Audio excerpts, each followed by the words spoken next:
மகனை பார்த்த 27 மாதர்களும் தன் கணவனுக்கு வந்த விபத்தினை போக்குவதற்காக ஹரி என்று சொல்லக்கூடிய மகாவிஷ்ணுவிடத்தில் சென்று முறையிட மகாவிஷ்ணுவானவர் அங்கு வர 32 லட்சங்கள் பொருந்திய அழகான பெண்ணாக உருவெடுத்த சந்திரனை பார்க்க மகாவிஷ்ணுவானவர் சந்திரன் மேல் இச்சை கொள்ள இருவரும் அருகில் உள்ள ஒரு சோலைக்குள் கூட அங்க இருவருக்கும் ஒரு ஆண்மகன் பிறக்க அந்த ஆண்மகனை எடுத்து மகாவிஷ்ணுவானவர் தரையிலே கிடத்திவிட்டு மறுபடியும் சந்திரனை அழைத்து வந்து திருக்குளத்தில் நீராடச் செய்து அவன் சுய உருவடைந்தவுடன் சந்திரனை 27 மாதங்களையும் சந்திர மண்டலம் அனுப்பி வைத்துவிட்டு இந்த குழந்தையை எடுத்த மகாவிஷ்ணுவானவர் கௌதம ரிஷி கையிலே கொடுத்து இவன் மெய்யின்றி பொய் உரைக்க மாட்டான், இவன் கனவிலும் நினைவிலும் தன்தாரமிட்டு பிரதாரம் இச்சிக்க மாட்டான், இவன் 56 தேசத்திற்கும் ஏக சக்கரவர்த்தியாக வருவான். திருசங்கராஜன் இங்கு வருகின்ற பொழுது இவனை அவனிடத்திலே கொடு என்று சொல்லி இவன் அரிக்கும் சந்திரனுக்கும் பிறந்ததனால் இந்த பாவி சண்டாளனுக்கு அரிச்சந்திரன் என்று பெயர் தழைக்க முடியாத சொன்ன அன்று வைத்த பேரையும் நான் இழந்தேன், சொந்த ஊரையும் நான் மறந்தேன். தெய்வமே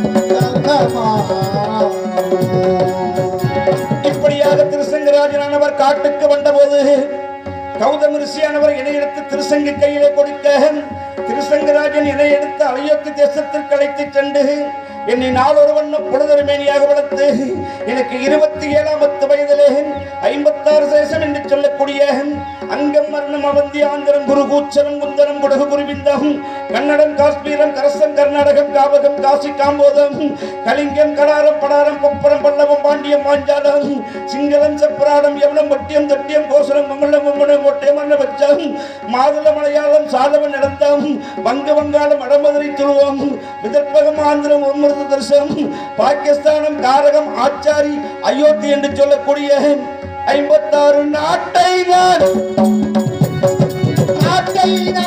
ஆண்டது போய் சுடுகாட்டையே ஆள வைத்தாய். தெய்வமே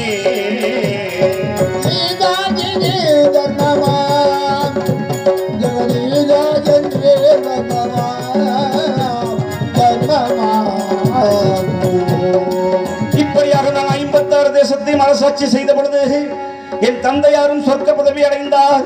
அதன் பிறகு 2 யாத்திரிமார்கள் வந்தார்கள். உலக அதிசயம் என்னவென்று கேட்டேன்.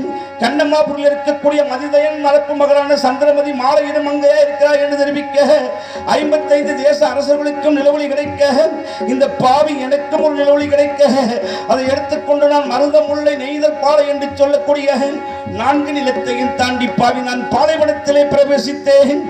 அங்கு ஒரு காளிகாம்பாள் கோவிலை கண்டேன்.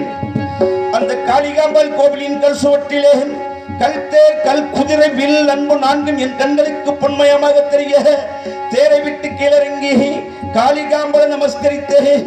என்னம்மா இது புதுமையாக இருக்கின்றது என்று கேட்டேன். காளிகாம்பாள் எனக்கு தரிசனமாகி ஹரிஜன்மத்தின் மகனே, நீ யாதொன்றுக்கும் கவலைப்பட வேண்டாம், உன் முன்னோர்கள் என்று சொல்லக்கூடிய சபரி ரட்சகன் இதை கொடுத்து சென்றிருக்கின்றான். உன் கண்களுக்கு பொன்மையாக தெரிந்தபடியினால் இந்த கல்தேர் கல் குதிரை வில்லன்பு 4 எடுத்துக்கொண்டு நீ கண்ணம்மாபுரிக்கு செல்வாயாக என்று தெரிவிக்க அதன் பிரகாரம் இந்த பாவி நான் கல்தேர் கல் குதிரை வில்லன்பு 4 எடுத்துக்கொண்டு கண்ணம்மாபுரிக்கு சென்றேன். சுயவர மண்டபத்தை அடைந்தேன்.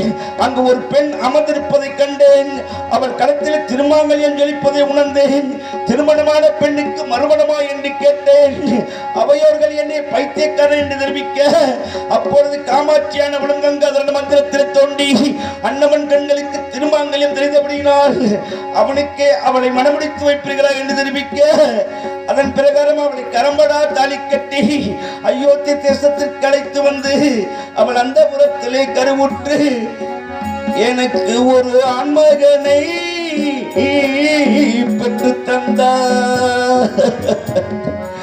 அந்த ஆண்மகனுக்கு 5 வயதிலே தேசத்தை ஆழ்வான் என்று தேவதாசன் என்றும் உலகத்தை ஆழ்வான் என்று லோகதாசன் என்றும் பெயரிட்டு அதன் பிரகாரம் நாடு ராஜ்யங்கள் 56 தேசத்தையும் இழந்து இந்த ஈசானி மூலையில் இருக்கக்கூடிய வீரபாக கடிமையாகி இந்த மயானத்திலே பணிபுரிகின்றேன். பெய்யினமே